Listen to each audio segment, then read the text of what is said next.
How is land distributed between farmers of Palampur. दोस्तों मैं हूं अमित यादव और आपका स्वागत करता हूं मेरी इस यूट्यूब चैनल में। दोस्तों आज हम पढ़ेंगे कि पालमपुर के किसानों में किस तरह जो लैंड थी वो बांटी गई थी, तो वो सब हम इस वीडियो में देखेंगे। पिछले वीडियो में हमने देखा था कि ग्रीन रेवोल्यूशन क्या था, उसके नेगेटिव इम्पैक्ट क्या थे, तो वो सब हमने पिछले वीडियो में देखा था। तो चलिए इस वीडियो में देखते हैं कि किस तरह जो पालमपुर के किसान थे उनके बीच में जो लैंड्स थी उनको किस तरह डिस्ट्रीब्यूट किया गया था, बांटा गया था। तो land a very important factor for farming, जैसा कि मैंने आपको बता चुका हूँ कि फार्मिंग के लिए या फिर किसी भी चीज़ के प्रोडक्शन के लिए land is the most important thing. Unfortunately not all the people engaged in agriculture have sufficient land for cultivation. Palampur में क्या था, ऐसे बहुत सारे लोग थे जिनके पास खेती करने के लिए सफिशियंट लैंड नहीं थी कि वो कल्टीवेट कर सकें खेतों को और उस पर खेती कर सकें, क्योंकि जो लैंड्स थी वो अनइवनली डिस्ट्रीब्यूटेड थी पालमपुर के किसानों में। मतलब अनइवनली मतलब इक्वल नहीं डिस्ट्रीब्यूटेड थी। किसी के पास ज़्यादा था तो किसी के पास बिल्कुल ही नहीं था, और किसी के पास था तो बहुत ही ज़्यादा था, और किसी के पास बिल्कुल नहीं था। तो आपको ये समझ में आ गया कि जो पालमपुर के किसानों थे उनके बीच में जो लैंड थी वो अनइवनली डिस्ट्रीब्यूटेड थी, मतलब कि इक्वल तरह से नहीं बांटी गई थी, और जो कि इसकी वजह से कितने लोग खेती नहीं कर पाते थे। तो आखिर वो क्या क्यों नहीं कैसे बांटी गई थी कि अनइवनली डिस्ट्रीब्यूटेड हो गई थी। तो some do not have land, कितने लोगों के पास लैंड था ही नहीं, और some had a small plot of land, और कुछ लोगों के पास जो लैंड था वो थोड़ा बहुत था, और some section have huge part of land. तो यहाँ पर देखिए क्या हो रहा है, यहाँ पर कुछ लोगों के पास लैंड था, तो जैसे मतलब कि कुछ लोगों के पास लैंड था, कुछ लोगों के पास लैंड बिल्कुल ही नहीं था, और कुछ लोगों के पास लैंड था तो वो था ही बहुत ही ज़्यादा थी। मतलब कि जो मैंने आपको बताया था स्टार्टिंग में ही कि 450 फैमिलीज थी, उनमें से 80 फैमिलीज जो थी वो अपर कास्ट की थी। तो उन लोगों के पास जो था, उन सेक्शन के पास था, वो बहुत ही ज़्यादा लैंड थी। और जो लोग गरीब थे उनमें से कुछ लोगों के पास कुछ लैंड का कुछ प्लॉट था तो कुछ लोगों के पास नहीं था।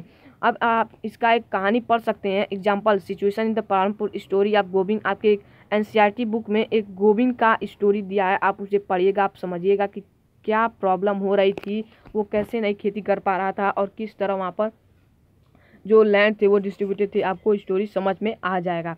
तो देखिए यहीं पर हम देख सकते हैं कि जो यहाँ पर देखिए मैं आपको एक चीज़ दिखा देता हूँ। जैसे ये पूरा मान लीजिए कि ये पालमपुर का पूरा ही एरिया है, जितना मतलब लोगों के रहने से बचता है उसका ये पालमपुर का पूरा एरिया है खेती करने के लिए।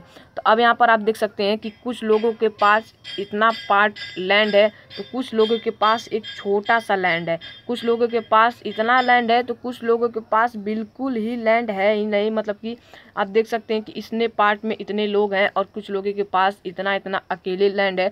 यहाँ पर देख सकते हैं कि एक डायग्राम से आपको समझ सकते हैं कि किस तरह जो पालमपुर था वहाँ के किसानों के बीच में जो लैंड्स थी वो अनइवनली डिस्ट्रीब्यूटेड थे, मतलब कि बराबर नहीं डिस्ट्रीब्यूटेड थे। कुछ लोगों के पास लैंड था तो कुछ लोगों के पास लैंड नहीं था। तो अब बात आता है कि जिन लोगों के पास लैंड नहीं था वो लोग क्या करते थे, आखिर वो लोग तो ऐसे हाथ मार कर बैठ नहीं सकते हैं। तो देखिए small farmer another important factor of production agriculture and requirement of level. तो देखिए क्या हो रहा है, जो स्मॉल फार्मर थे वो उनका वो क्या करते थे, जैसे कि आपको पता ही होगा कि प्रोडक्शन के लिए लेबर्स का भी एक बहुत ही खेती के लिए लेबर्स का भी एक बहुत ही ज़रूरत होता है। लेबर्स जो होते हैं उनका एक बहुत ही मेन रोल होता है। लैंड्स के बाद दूसरा मेन रोल होता है लेबर्स का। तो यहाँ पर देखिए जो स्मॉल फार्मर्स थे वो लोग क्या करते थे, जो बड़े लोग थे उनके खेतों में जाकर काम करते थे। तो पहले देखिए small farmers they along with their family and cultivate their own fields. मतलब जिसमें जितने लोगों के कुछ लोगों के पास अगर जो खेत थे, मतलब जिन लोगों के पास थोड़ा बहुत खेत का प्लॉट था, थोड़ा बहुत पार्ट था, तो वो लोग अपने फैमिलीज के साथ उस खेत पर खेती करते थे और उसी से अपना जीवन व्यतीत करते थे। पर जो मीडियम और लार्ज फार्मर्स थे, मतलब कि जो हाई सेक्शन के फार्मर्स थे, वो लोग क्या करते थे, they hire from labours to work on their fields. देखिए मैंने कहा कि जिन लोगों के पास खेत नहीं थे उन लोगों से अपने खेतों पर काम करवाते थे, उन लोगों की हायर करते थे। मतलब कि जो अमीर लोग थे उनका मान लीजिए इतना बड़ा फील्ड है, तो वो क्या करते थे, जिन लोगों के पास बिल्कुल ही खेत नहीं है उन लोगों को बुलाते थे और अपने खेत पर खेती करवाते थे। और जिन लोगों के पास थोड़ा बहुत खेत था, जो वीकेस्ट सेक्शन थी, वो लोग अपने खेत पर उतना में ही अपने फैमिली के साथ काम कर कर खुश रहते थे। तो यहाँ पर आप देख सकते हैं क्या कि जो छोटे लोग थे वो लोग दूसरे लोगों के खेतों में जाकर काम करते थे। तो यहाँ पर आपको ये सब याद रखना है points. Medium and large farmers labours come either from landless families or families cultivation small plots are the food. जैसे मैंने आपको बताया कि जो मीडियम और लार्ज फार्मर थे वो लोग खुद नहीं काम करते थे, दूसरे फार्मर्स को हायर करते थे। तो वो कौन लोग थे जिन्हें वो हायर करते थे? तो वो लोग ऐसे फार्मर्स भी थे, ऐसे लेबर्स भी थे जिनके पास बिल्कुल ही लैंड नहीं था, जो लैंडलेस थे। Farmers labours come either from दोनों लोग आते थे, दोनों तरह के लोग आते थे, जिन लोगों के पास लैंड था और जिन लोगों के पास लैंड नहीं था, वो दोनों लोग ही किसके पास आते थे? जो बड़े लोग थे, बड़े किसानों के पास आते थे और उनसे उनके खेतों पर काम करते थे। From labours come either from landless families or families cultivation small plots of food. मतलब कि वो लोग जिनके पास लैंड था पर उनकी छोटा बहुत लैंड था पर उनकी फैमिलीज बड़ी थी जिसकी वजह से कमी पड़ती थी, तो वो लोग भी आते थे। और जिनके पास बिल्कुल ही नहीं लैंड था वो लोग भी आते थे, किस लिए? मीडियम और लार्ज फार्मर्स के खेतों पर खेती करने के लिए। तो यहाँ पर situation of a farm labours story of the page number 8, आपको पेज नंबर 8 पर एक स्टोरी दी गई होगी एनसीईआरटी बुक में, तो आपको उसे पढ़ना है, तो आपको ये पूरा क्लियर हो जाएगा।